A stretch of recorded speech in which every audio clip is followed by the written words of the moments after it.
यीशु के नाम पर छुटकारे की मांग करता हूँ। यीशु के नाम पर हर प्रकार की गंदी दुष्ट आत्माएं, भूत प्रेतों की दुष्ट आत्माएं, तंत्र मंत्र जादू टोना आकाश की दुष्ट आत्माएं, व्यभिचार गलत रिश्तों गंदी दुष्ट आत्माएं आपके शरीरों को छोड़े, निकले और क्रूस के नीचे बन जाएं। आदेश देता हूं यीशु के 5 पवित्र घावों के द्वारा, उसके पवित्र लहू के द्वारा, उसके वचन के द्वारा अधिकार लेता हूं, अधिकार लेता हूं। छुटकारे की मांग करता हूं, छुटकारे की मांग करता हूं। प्रभु इन्हें स्पर्श कीजिए। प्रभु से कहना, प्रभु मुझे कुछ हो रहा है, कुछ हो रहा है। प्रभु जब आप मुझे छू रहे हैं, वो आपके बीच में इस वक्त स्पर्श कर रहा है। किसी के लोअर बैक में बहुत ज्यादा पेन है, उसके लोअर बैक में बहुत ज्यादा पेन है। प्रभु आपको स्पर्श कर रहे हैं, मसा प्रदान कर रहे हैं। आपके शरीर की नसें इस वक्त खुल जाएं और आप चलने फिरने लगे। यीशु के नाम पर be healed and be cleansed in the name of Jesus. कुछ हुआ मुझे अभी अभी यहाँ, जब यीशु ने मुझको छुआ। कुछ हुआ मुझे अभी अभी यहाँ, जब यीशु ने मुझको छुआ। कुछ हुआ मुझे अभी अभी यहाँ, जब यीशु ने मुझको छुआ। कुछ हुआ मुझे अभी अभी यहाँ, जब यीशु ने मुझको छुआ। छुआ छुआ छुआ छुआ, यीशु ने मुझको छुआ। कुछ हुआ मुझे अभी अभी यहाँ, जब यीशु ने मुझको छुआ। यीशु के छूने से मुर्दे जिंदे हो गए। यीशु के छूने से अंधे की आंखें अच्छी हो गईं। यीशु के छूने से अर्धांग रोगी चंगा हो गया। प्यारे भाइयों और बहनों, जिस जिस पर यीशु ने हाथ रखे वे सब के सब चंगे हो गए। जिस जिस घर में वो गया उस घर में मुक्ति आ गई, उद्धार आ गया। जेरुस के घर में गया और उसकी बेटी को उसने जिंदा किया। जके उसके घर में गया तो शांति आ गई। विधवा की, नाइम की विधवा के बेटे की अर्थी को स्पर्श किया तो उसे जीवन मिल गया। प्यारे भाई प्यारी बहन, लाजरुस के घर में गया तो लाजरुस जो 4 दिनों से मुर्दा था वो उठ बैठा। उसने उसे आवाज लगाई, लाजरुस बाहर आओ। लाजरुस मैं तुमसे कहता हूं बाहर आओ, और वो जिंदा हो गया। प्रभु से कहना, प्रभु मुझे भी कुछ हो रहा है। अपने दोनों हाथों को सीने पर लगाना, सीने पर लगाना।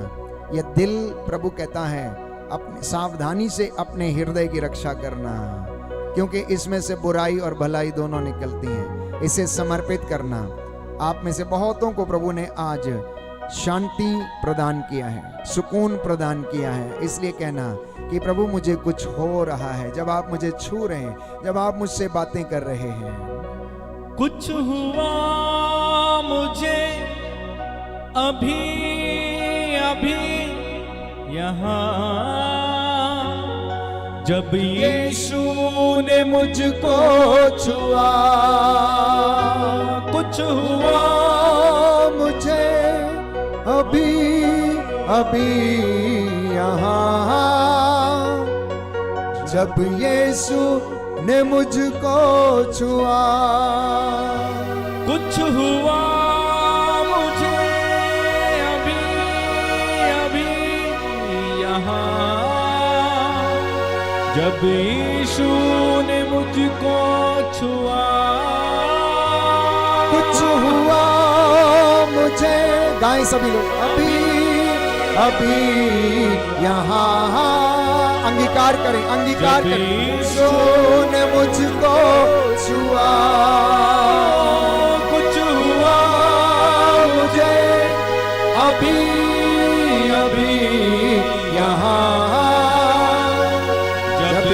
यीशु ने मुझको छुआ, कुछ हुआ मुझे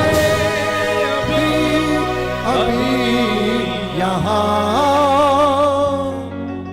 जब यीशु ने मुझको छुआ, जब यीशु ने मुझको छुआ। कोई है यहाँ पर जिसके घर में बहुत सारी समस्या है, बहुत सारी चिंताएं हैं, लड़ाई झगड़ा है। प्रभु कहता है तुम मेरे पास रहो और मैं तुम्हारे पास रहूंगा, तुम मुझ में रहो और मैं तुम में रहूंगा।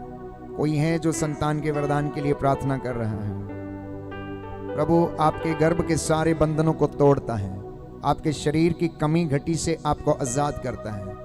जितने भी लोग ऑनलाइन हमारे साथ इस प्रार्थना में जुड़े हैं, विश्वास करेंगे तो ईश्वर की महिमा देखेंगे। प्यारे भाई प्यारी बहन, याद कीजिए कि परमेश्वर का आत्मा फिलिप को उठाकर यरूशलेम के रास्ते पर ले गया, जहां पर खोजा रथ में बैठकर ये शाय नबी का ग्रंथ अध्याय 53 पढ़ रहा था। तो पवित्र आत्मा ऐसे महान चिन्ह और चमत्कार करता है। प्रार्थना देवरघट्टा की इस पल्ली में हो रही है, लेकिन आत्मा आपके घर में काम कर रहा, प्यारे भाई प्यारी बहन, इस वचन के माध्यम से। इसलिए आप इस प्रार्थना को हल्के में नहीं लेना, विश्वास करेंगे तो ईश्वर की महिमा देखेंगे। ऑनलाइन मेरे साथ जितने भी लोग जुड़े हैं, प्रभु पवित्र आत्मा के द्वारा इस वक्त आपके घर में काम कर रहा है। यदि आप विश्वास करते हैं तो उसकी महिमा देखेंगे। I claim the deliverance and healing in the name of Jesus. कोई है जिसे स्किन का इन्फेक्शन है, the Lord is healing you right now. Yeshu के पवित्र नाम से चंगे हो जाओ, चंगे हो जाओ, चंगे हो जाओ। शरीर के जितने भी इन्फेक्शंस हैं, यीशु के नाम पर आपके शरीर से निकले।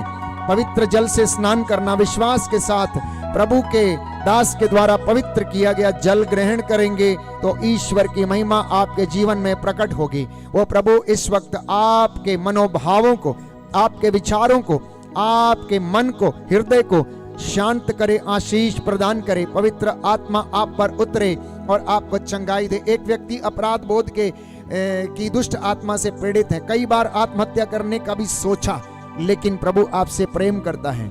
मैं इस गंदी दुष्ट आत्मा को आदेश देता हूं, तेरे शरीर से निकले, क्रूस के नीचे जल के राख हो जाए। बोलो आमीन, आमीन। बेरोजगारी की दुष्ट आत्मा आपको छोड़े और जाए।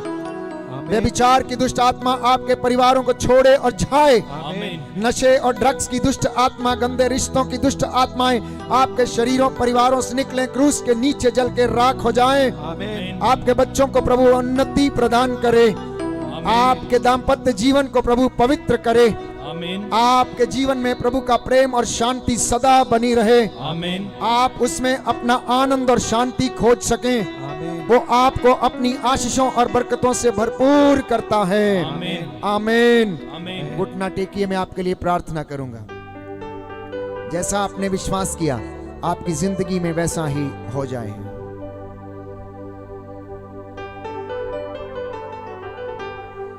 दया करने वाले, चंगा करने वाले यीशु राजा, तेरा पवित्र सामर्थी लहू तेरे इन बच्चों पर छिड़क देता हूं। हे प्रभु यीशु, ये दंपति, बच्चे, नवयुवक, युवतियां, तेरे दास दासियां तेरी वेदी के सामने नतमस्तक हैं, इन पर दया करने की कृपा कर। तू दयावान है, दया का राजा है, चंगा करने वाला, उद्धार करता ईश्वर है। याद कर, तू मिस्र की गुलामी से इजराइलियों को छुड़ा कर ले आया, सूखे कदमों उन्हें लाल सागर पार कराया, मरुभूमि में मन्ना खिलाया, चट्टान से पानी निकाला और पिलाया। हे प्रभु, तूने योशुआ की अगुवाई में यरीको की उस महान दीवार को भी ढा दिया। तूने शद्रक, मेशक, अब्दनगो को प्रभु आग की भट्टी में से बचाया। तूने दानियल को शेरों के खड्ड से बचा लिया। शेरों का मुंह बंद करने वाला तू परमेश्वर है। अपने दास के द्वारा तू शेरों को भी नाश करने वाला परमेश्वर है। आज तेरी इस प्रजा पर दया करने की कृपा कर। मैं तेरा दास तेरे चरणों में उपस्थित होकर, हे प्रभु यीशु, तेरे इन बेटे और बेटियों के लिए मध्यस्थता करता हूँ, प्रार्थना करता हूँ। तेरी पवित्र कृपा इनके ऊपर उतर आए, तेरा आत्मा इनके ऊपर अधिकार ले। शारीरिक समस्याओं से, बेरोजगारी की दुष्ट आत्मा से, हे प्रभु इन्हें आजाद करने की कृपा कर। नौजवान बेटे और बेटियों को मन की शुद्धता, शरीर की पवित्रता, विचारों की पवित्रता और हृदय की रखवाली करने की कृपा प्रदान कर। इस पूरे प्रांगण को, इस विद्यालय को, इस पल्ली को, गिरजाघर को तेरे हाथों में सौंप देता हूं। तेरे स्वर्गदूत हमारी अगुवाई करें। तेरा स्वर्गदूत मिखाएल अपनी तलवार से हमारी रक्षा करे। जितने भी लोगों ने बड़ी श्रद्धा और भक्ति से प्रभु इस प्रार्थना सभा में भाग लिया है, इन्हें तेरा आत्मा अपने अधिकार में ले। इनके आटा गूंदने की परात को आशीष प्रदान कर। संध्या की इस पवित्र बेला में इनके घरों को संरक्षण प्रदान कर। रात्रि के समय इनकी शैया को प्रभु आशीर्वाद देना। जो निराशा में है, सो नहीं पाते हैं, चिंता में है, आज उनके हृदयों को, उनके मनो आत्माओं हृदयों को आशीष प्रदान कर। जो दुखों में है उनके दुख हल्का कर। और जो प्रभु लकवे से पीड़ित हैं और बीमारियों से पीड़ित हैं, इन्हें चंगाई प्रदान कर। जैसा इन्होंने विश्वास किया इनके जीवन में पूरा हो जाए। तू अपने दास की प्रार्थना सुन और उसे पूरा कर। पिता परमेश्वर मेरी प्रार्थना कबूल करो, उद्धारकर्ता यीशु मसीह के द्वारा।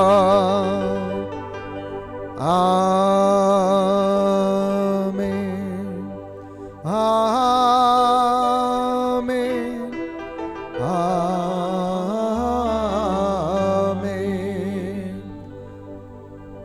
पवित्र संस्कार की आशीष को हम ग्रहण करेंगे। पवित्र परम प्रसाद की आराधना हो, स्तुति हो, महिमा हो सदा सर्वदा।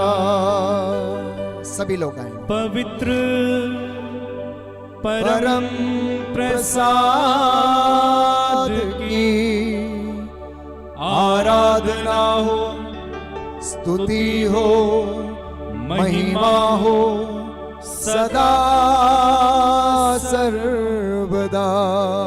सदा सर्वदा।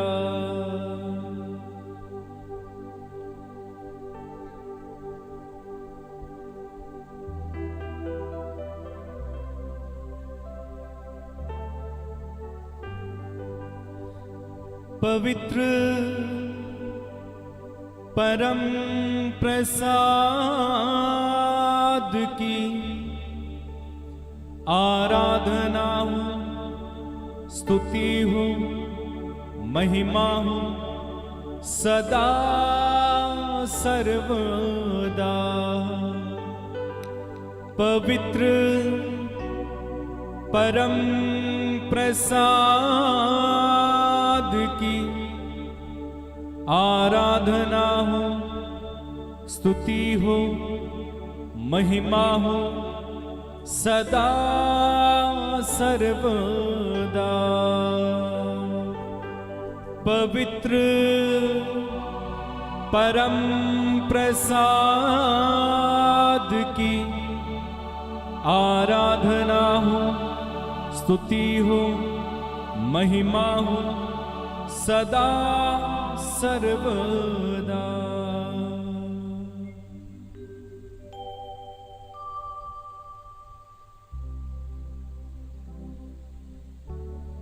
सर झुकाएं।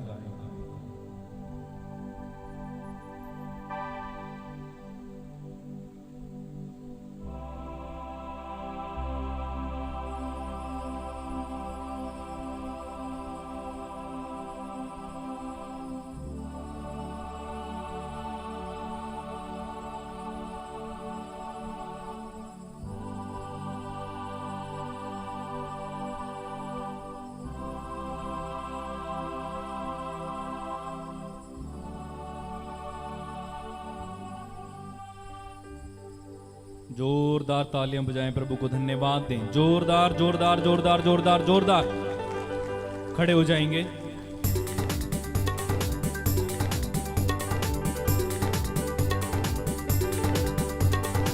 तालियां बजाते हुए एक साथ मेरे पीछे गाइए।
हालेलुया।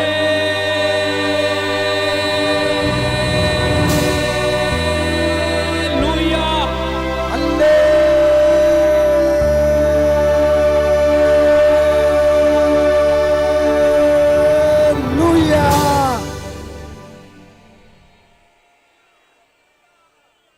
बहुत बढ़िया, ताली बजाएं एक दूसरे के लिए।